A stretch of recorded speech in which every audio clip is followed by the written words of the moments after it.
papasok na kami sa trabaho. Linggo pa lang ngayon. Kasi yung pasok namin, linggo ng gabi, since night shift yung night shift kami.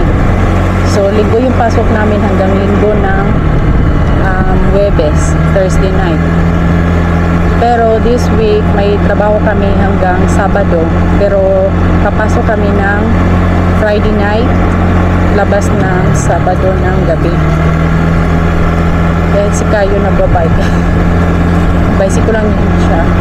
Ayaw kasing bumili ng scooter. Sayang din yung lisensya niya.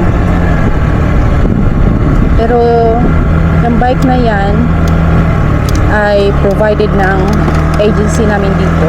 Yung agency namin dun sa Wakayama dati, yun din yung agency namin dito. So bali dito sa Aichi, yung main office nila. Pero wala silang office dito sa Wakayama, dito lang talaga sa akin. Meron din na bicycle na provided ng agency sa akin. Pero nung nakabili sila ng second hand, binili ko na lang din.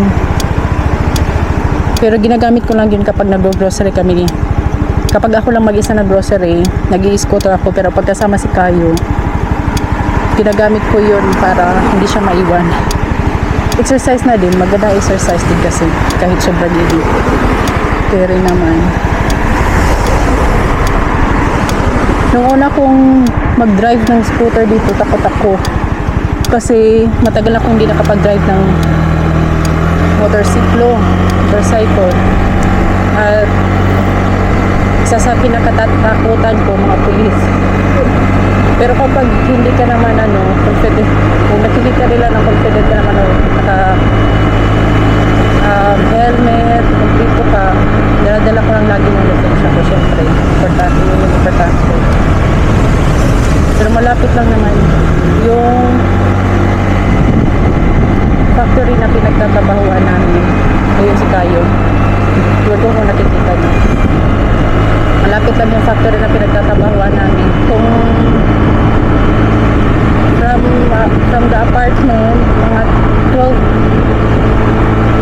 to 13 minutes, ganun lang pag naka-bicycle. Since naka-motorcycle ako, huwag ko maririnig nyo ako kasi malakas yung hangin. Since naka-motorcycle ako, ito mga 5 minutes lang.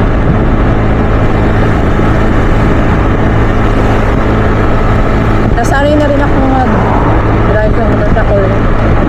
Mga 2 months na siguro. Pero dito lang, hindi pa ako nakalibot sa ibang hindi pa ako nakapunta sa ibang lugar gamit ang motorcycle.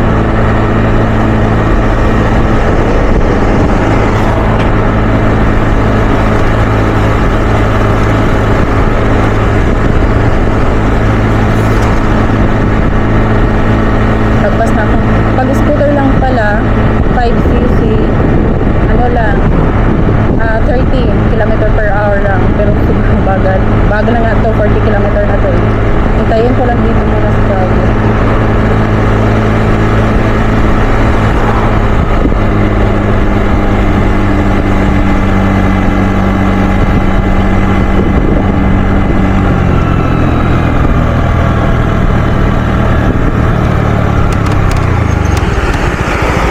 Hintayin ko lang saglit dito si Kayo. Kasi dapat kailangan sabay kami pumasok ng company. So ayan pala is Mega Concord.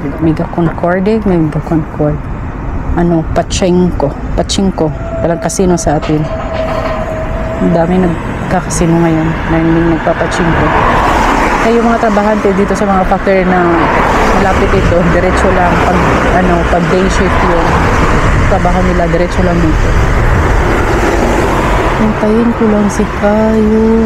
Pasok pala namin is 8. Simula ng trabaho is 8. Pero kailangan nandun ka na kami 7:45.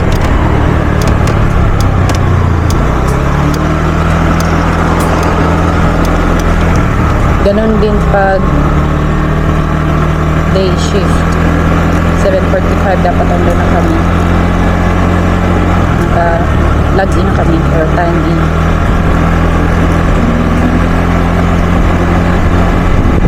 Ito, maraming Pilipino dito.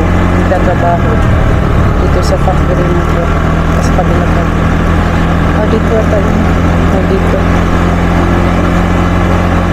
Maraming Pilipino. Meron din ko mga kasama Pilipino dito sa pinagtatrabahoan ko. Kaso puro lalaki, walang babae. Eh, yung lagi kong kausap yung kaibigan ko na Brazilian, which is good para ma-practice din yung buko. Pauwi na ako tapos ng trabaho namin. Pero si Kayo, andun pa kasi meron siyang 2 hours. 2 hours. Hindi ko alam yung 2 hours ngayong araw na to. Kasi minsan, hindi naman minsan, lagi kasi siyang may overtime. Halos araw-araw may overtime siya.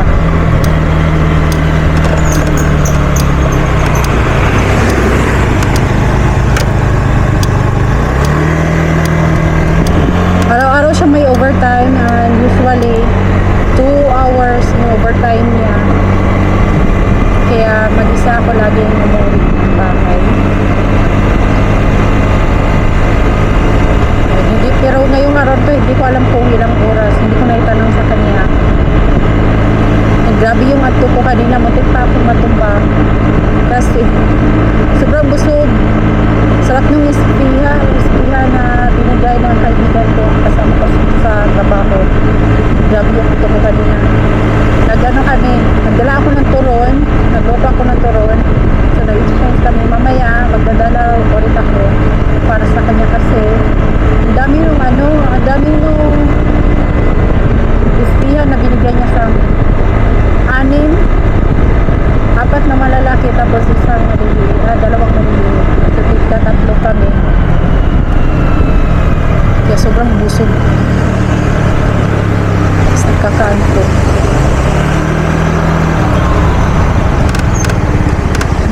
Malapit lang naman yung apartment tsaka dyan yung yung ramen, sobrang sarap. 2 beses pa lang kami nakapunta dyan. Yung unang beses nung interview namin, pumunta kami dito galing Takayama, Gifu. Dyan kami kumain ng tanghalian, ng lunch kasama nung tantusya namin. Tapos yung pangalawang beses nung kami nandito na kami, nakalipat na kami dito. Sobrang init kasi kapag kumain kami dyan, ramen restaurant, sobrang init. Paglabas mo sobrang init. Pinakain mo sobrang init.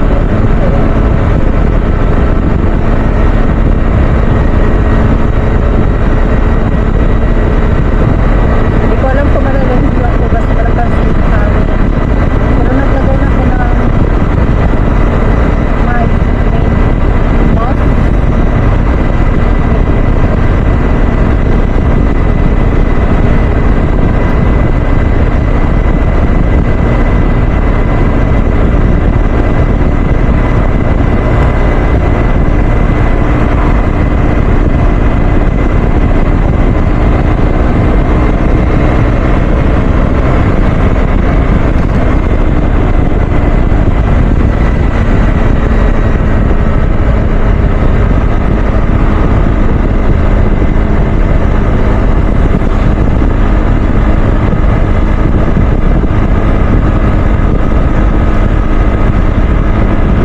Buti pa mga matatanda dito. Araw-araw yan sila, umaga at hapon.